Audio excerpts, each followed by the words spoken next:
Preamble. Introducing Miss Snaps. She spoke softly on the phone to the 911 operator. The irony of her favorite movie being Riding in Cars with Boys wasn't lost on her. It just wasn't funny. "I think I got in the car with the wrong boy," she said softly, but he heard her. Rodrigo spun around and saw her standing naked in the cold waters of the creek and saw the phone. She could feel his scowl and sudden rage. He was, at the time, clearing out a seat she had just vacated.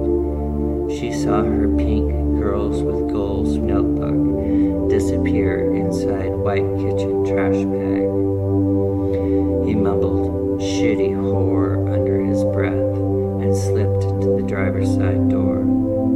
Started the silver Ford Explorer's big V8 engine with an angry roar. He spun the vehicle around quickly and disappeared in a puff of dust and angry smoke. "My book!" she cried helplessly at the dust and disappearing taillights. He was gone, and so is the year's worth of phone numbers, notes from friends, random thoughts and self-affirmations and higher contemplations that she had been compiling ever since the dawn of COVID last March. "What's happening, darling?" The 911 operator repeated it loud enough to bring her back into the present. Her brain was swimming in glue and threatening to swoon. "Where are you so we can send some help?" She replied automatically, just the facts. She calmed her breathing as if for the last 2 hours she wasn't in a constant state of increasing panic, to the point where she knew that her final destination was going to be her next one. Terrified, terror-filled, her thoughts drifted back to where this mess all began, and then stated, as if she was reading a grocery list, somebody she didn't quite know, "I'm at a place called the Whitaker Boat Ramp," full automatic now, recounting the details of the careening nightmare that went from a casual first date into a night filled with the most certain torture and ending with the rising sun and her death at the hands of a madman. Part 2. Rodrigo met her in jail, of all places. She should have known better, but he was in the cell across from her for several weeks. She didn't hide flirting with him, and he didn't mind. He was kind to her even when she cried all night. He would say soothing things in a deep baritone voice that comforted her. They sent notes back and forth, and she, assuming very wrongly that he was one of those good guys, and that she might have learned a lot about him that weren't lies by the time he was moved to another block. She didn't see him again until the other day at the smoke shop. He was behind the counter in a dark face mask, but she recognized those eyes, deep, dark, quick, missing nothing, holding a glimpse of mischief, as if he had something fun in mind. "Yo, Shugga," he tilted his head at her. "Why you ain't call?" She did call, several times. At first she got this snooty baby mama, and after that straight to voicemail. Somehow he made her feel guilt and shame. "I'm sorry, Mr. Slim. I guess you didn't get my messages." "Whatever. I thought you were different." "What?" she gasps, wondering what she had done wrong. "I still have your number here somewhere," fumbling through an old tattered black purse. Rodrigo scribbles on a pad his number and "call me," capital letters, exclamation point, tore off the small yellow sheet, pointed it at Shugga. Their index fingers met at the pass as he slowly caressed hers with his. His dark and lovely, hers fair and soft. Inside she quivered and felt that rush of sudden heat, and from a combination of lust, love, and shame invading her loins. She looked down from his intense gaze at the yellow paper. I will, and did. She waited until after 9 p.m., so not to seem desperate, which she was. She called. She tried to sound confident, like a woman that got what she wanted, which she wasn't. When he asked her out, it was like a dream. A trip to the river? Yes.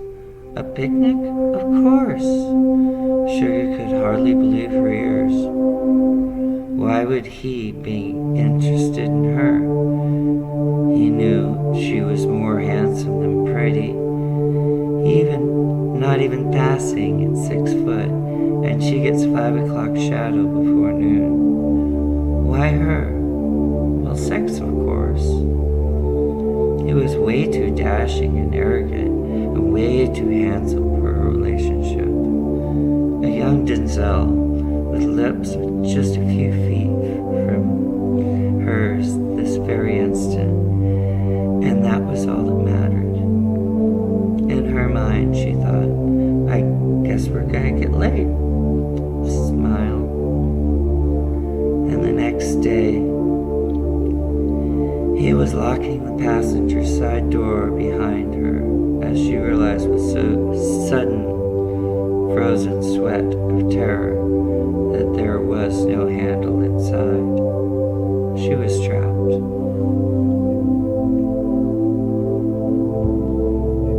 The Overture. I was a heavy stutterer and walked pigeon-toed, whatever that means. I was born nearsighted enough to be considered blind, and I would pray sometimes to be blind. It would make more sense. But I do love colors, in shades, and soft light. The dawn, I sigh, I smile, twilight, the delight to the senses of pleasure that I seen only I could see. A kook, different and separate from society by being born weird. A kook club of kooky kids, survivors of society's league of bullies and thugs.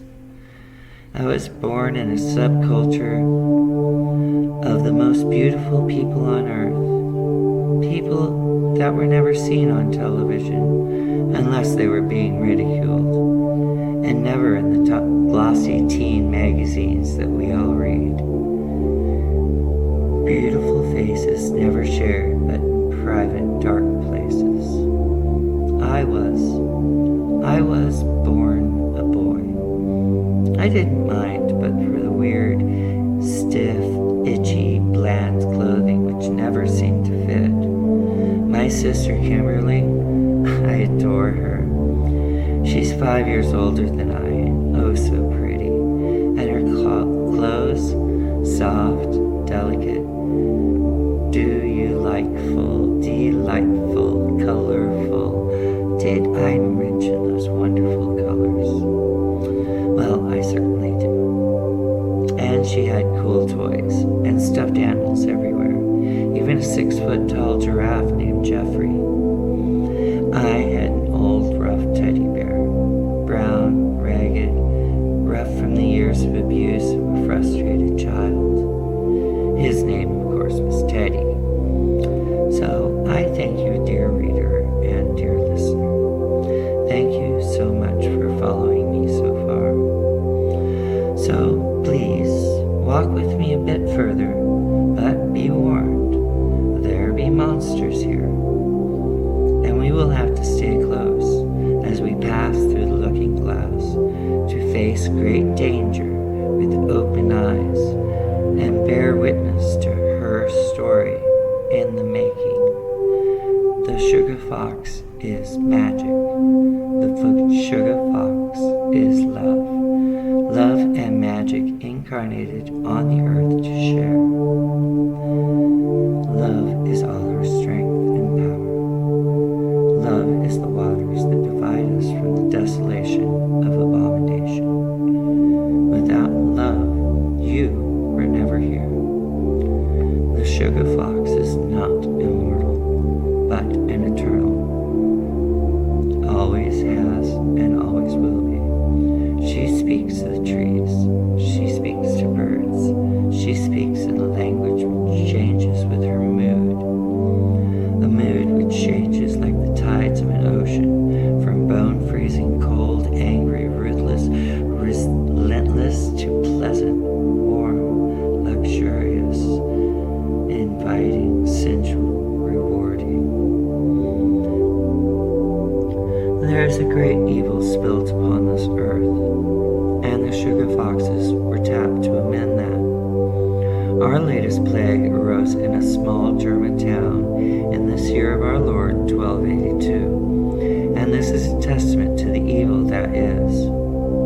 Oh, woe to you if he captures you to consume the marrow of your being. He is an immortal, not an eternal, but a being created for the purpose of swallowing souls and inhabiting flesh, unable to deny his will and desire, using you up and using you to kill again and again until the end of time itself. In the mist, among the trees, he can hide in plain sight and kill as he pleases with poison that he creates from hate and pure will. Innocent souls, those are his favorite and his specialty. The piper became notorious for this, as I will now illustrate by taking you through a little bit of time and space to a chill spring day in 1282 in the small town of Hamelin in Germany. You will have probably heard as a child some version of this tale of woe, but these stories they tell the young, well, they are hollow accounts devoid of the 130 souls of children of which this wretched being devoured that very night. And this fact, that this cautionary tale is for you, dear one. Remember, a phased soul of glorious human form walks with us today, and her mission is to destroy forever a creature and a scourge known as the Pied Piper of Hamelin. Today you know this great, grim murderer, but have escaped his cold embrace. You know him as a horrible, ignorant, and arrogant anachronism, SIDS, SIDS, Sudden Infant Death Syndrome. He started his killing spree with a mere 130 souls, and now he kills children by the tens of thousands across our planet. In the medieval town of Hamelin, he was known only as the Piper, a well-dressed man of about 30, with a gilded silver flute that enchanted both women and children. He does not need it. The flute is only an affectation, a trinket he developed for this job only.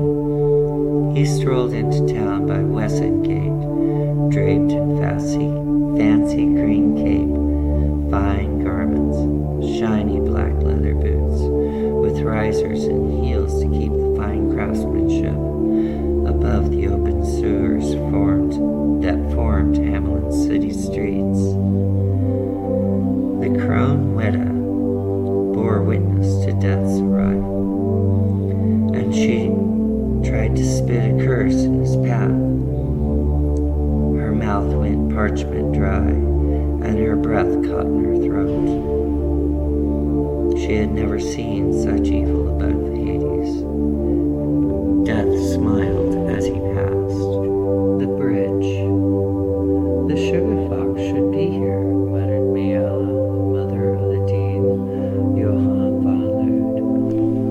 Young Weta nodded her agreement. This man carries the dark power of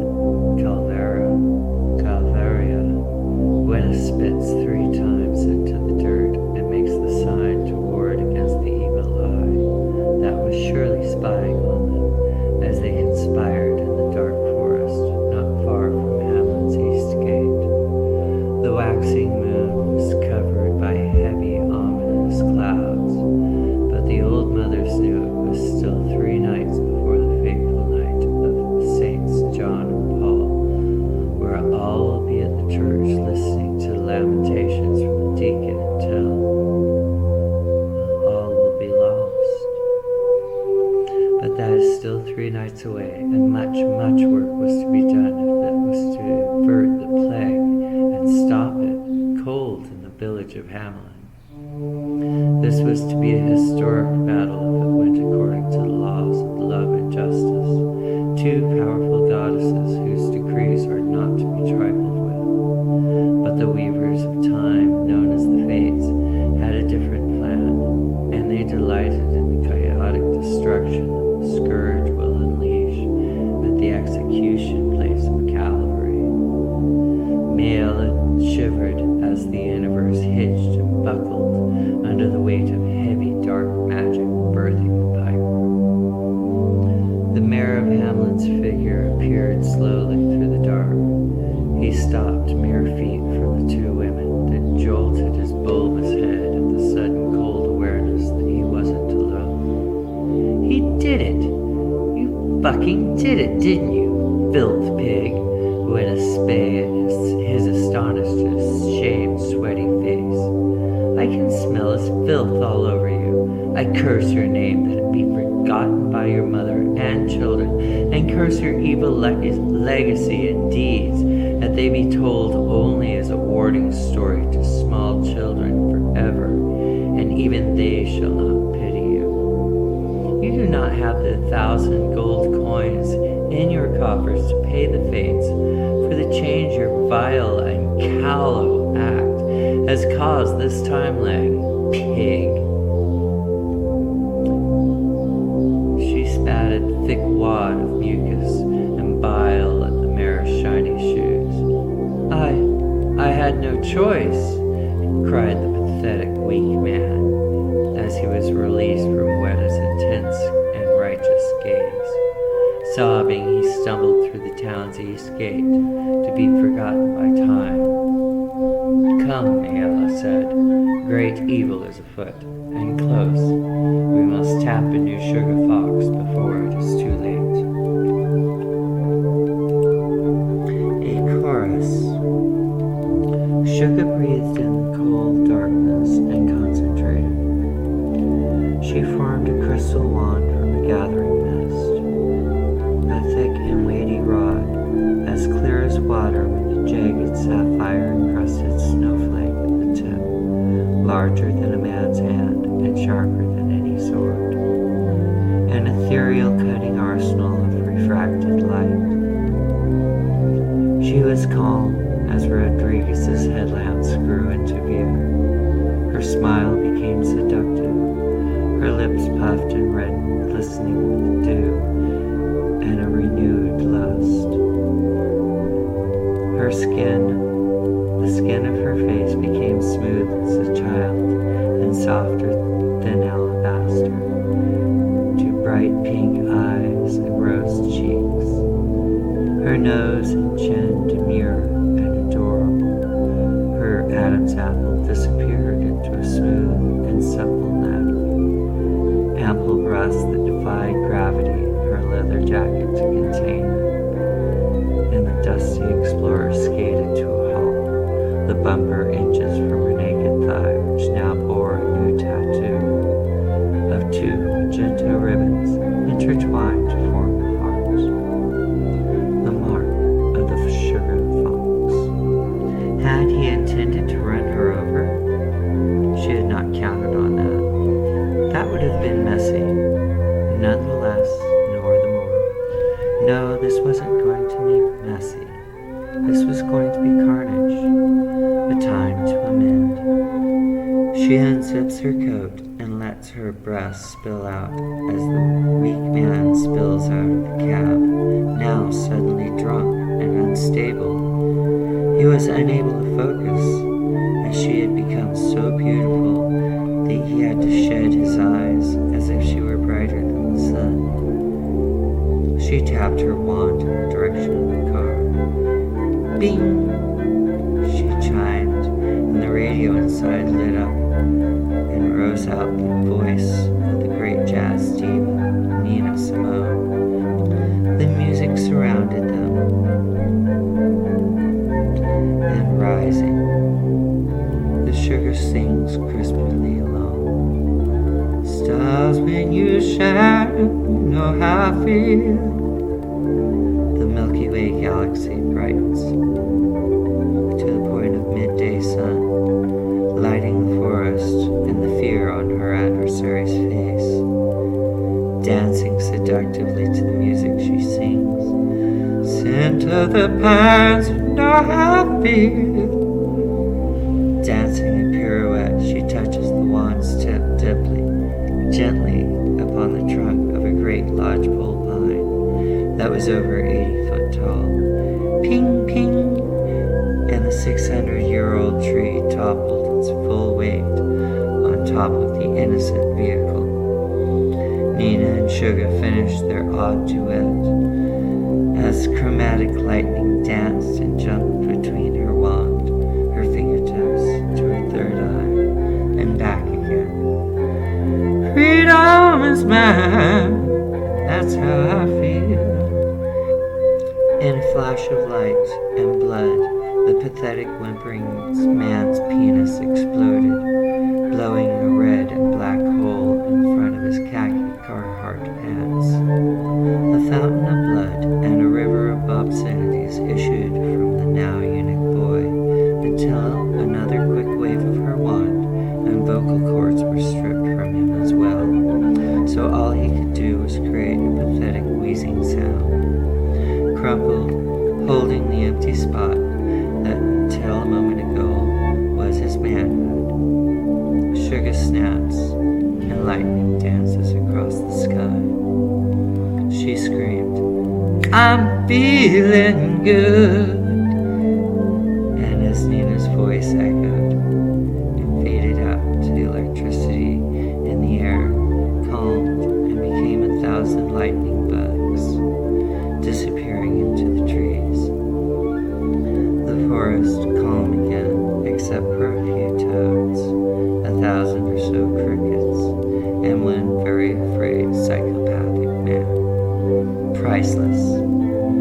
Now isn't that better? Miss Shugga chirped with a childish giggle. Now you're going to need your strength, sweetie. You're in for a long night. I heard the sheriff got lost on his way here, and then he forgot what he was doing, so he went home. Shame. I guess you won't be having any company but your own whimpers. She smiled sweetly at the quivering form under her boot.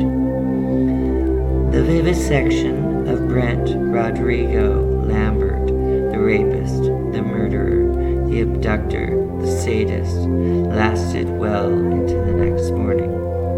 What a piece of shit. Now, she thought, time to get on with some real fishing. She was hungry with a lust for bigger and more villainous game. To be continued.